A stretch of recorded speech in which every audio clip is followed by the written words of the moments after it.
దేశంలో చిన్న సన్నకారు రైతులకు కేంద్ర బ్యాంక్ అయిన రిజర్వ్ బ్యాంక్ ఆఫ్ ఇండియా అదిరిపోయే శుభవార్తను అందించింది. ఎలాంటి హామీ లేకుండా అందించే రుణాల పరిమితిని పెంచుతున్నట్లు ఆర్బీఐ గవర్నర్ శక్తికాంత్ దాస్ తెలిపారు. ఇక ముందు ఎలాంటి పూచీకత్తు లేకుండా బ్యాంకుల్లో 2 లక్షల వరకు లోన్ తీసుకునే సదుపాయం కల్పించబడుతోందని ఆర్బీఐ గవర్నర్ వెల్లడించారు. దీనిపై త్వరలోనే ఆర్బీఐ సర్క్యులర్ జారీ చేయనుంది.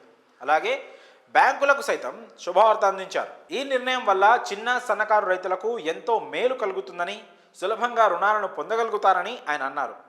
గతంలో రైతులకు ఎలాంటి ష్యూరిటీ లేకుండా బ్యాంకుల నుంచి 1,00,000 నుంచి 1,60,000 వరకు రుణం తీసుకునే వెసులుబాటు ఉండేది. ప్రస్తుతం దాన్ని 2 లక్షలకు పెంచుతున్నట్లు ఆర్బీఐ గవర్నర్ వెల్లడించారు. దాదాపు 5 ఏళ్ల తర్వాత రైతులకు మేలు కలిగేలా రుణ పరిమితిని పెంచుతూ ఆర్బీఐ నిర్ణయం తీసుకుంది.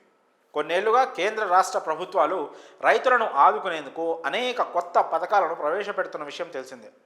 రైతులు పంట పండించడానికి సమయానికి డబ్బులు లేక ఇబ్బందులు పడకుండా ఉండేందుకు గాను ఈ ప్రత్యేక లోన్ సదుపాయం కల్పిస్తున్నారు.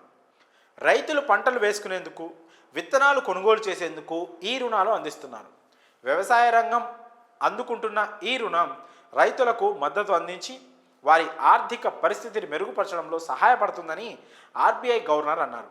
అన్నదాతలకు తక్కువ రుణ పరిమితి ఉన్న కారణంగా ఆర్థిక ఒత్తిడిని అధిగమించడానికి ఈ కొత్త విధానం ఎంతో ఉపయోగపడుతుందని పేర్కొన్నారు. దీంతో పాటు కాంప్లిమెంటరీ ఇన్సూరెన్స్ కవరేజీ కూడా లభిస్తుంది.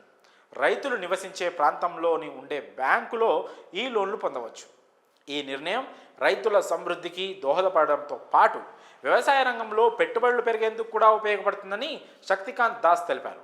ఇదిలా ఉంటే బ్యాంకుల్లో నగదు లభ్యత ఇబ్బందులు పరిష్కరించేందుకు ఆర్బీఐ కీలక నిర్ణయం తీసుకుంది. నగదు నిల్వల నిష్పత్తిలో కోత పెట్టింది. ప్రస్తుతం 4.5% ఉండగా దాన్ని 4% తగ్గిస్తున్నట్లు ప్రకటించింది. ఈ నేపథ్యంలో రైతులకు బ్యాంకులు మరిన్ని రుణాలు ఇచ్చే వీలుంటుంది. సాధారణంగా బ్యాంకర్లు తాము సేకరించిన డిపాజిట్లలో కొంతమేర ఆర్బీఐ వద్ద డిపాజిట్ చేయాల్సి ఉంటుంది. దీన్నే సిఆర్ఆర్ అని అంటారు. ఈ రేటును తగ్గించడం వల్ల బ్యాంకుల వద్ద ఎక్కువ నిధులు ఉండే అవకాశం ఉంటుంది. వాటిని రైతులకు రుణంగా ఇచ్చేందుకు ప్లాన్ చేస్తోంది ప్రభుత్వం. ఏది ఏమైనా ఆర్బీఐ తీసుకున్న నిర్ణయం అన్నదాతల్లో సంతోషాన్ని నింపిందని చెప్పవచ్చు.